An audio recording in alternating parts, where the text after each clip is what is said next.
అనంతపురం జిల్లా రాయదుర్గంలోని టి వీరాపురంలో కార్డన్ అండ్ సర్చ్ ఆపరేషన్ నిర్వహించారు పోలీసులు.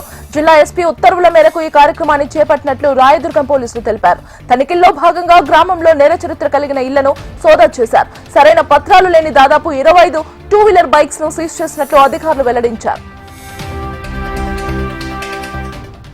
తూర్పు గోదావరి జిల్లా యానంలో పోలీసులు ఆకస్మిక తనిఖీలు చేపట్టారు. సోదాల్లో భాగంగా 4 లక్షలు విలువ చేసే నిషేధిత పొగాకు ఉత్పత్తులను గుర్తించినట్లు అధికారులు తెలిపారు. పొగాకు ఉత్పత్తులను సీజ్ చేసి వాహన డ్రైవర్ వెంకట రమేష్ ను అదుపులోకి తీసుకున్నట్లు ఎస్పీ వరదరాజన్ తెలిపారు.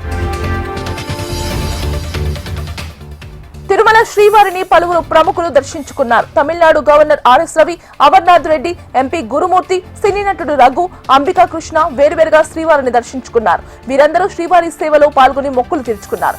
దర్శనం అనంతరం ఆలయ అధికారులు స్వామివారి తీర్థ ప్రసాదాలను అందజేశారు. అన్నమయ్య జిల్లా మదనపల్లిలో ఓ కారు అగ్ని ప్రమాదానికి గురైంది. రన్నింగ్ కారులో నుంచి పెట్రోల్ లీక్ అవ్వడంతో ఈ ప్రమాదం జరిగినట్లు అధికారులు తెలిపారు. వెంటనే కారులో ఉన్నవారు అప్రమత్తమవడంతో పెను ప్రమాదం తప్పింది. అగ్నిమాపక సిబ్బంది సంఘటనా స్థలానికి చేరుకుని మంటలను అదుపు చేశారు.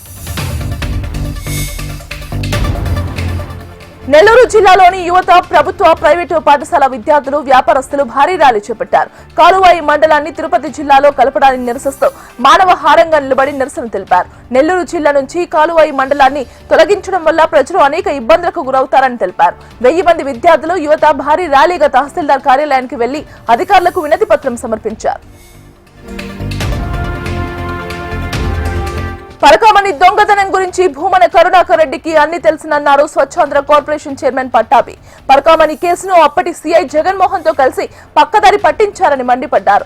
అప్పటి టీటీడీ ఏవీఎస్ఓ సతీష్ కుమార్ హత్య వెనుక భూమన హస్తం ఉందన్నారు. అందరూ కలిసే కేసును నీరుగార్చే ప్రయత్నం చేశారన్నారు.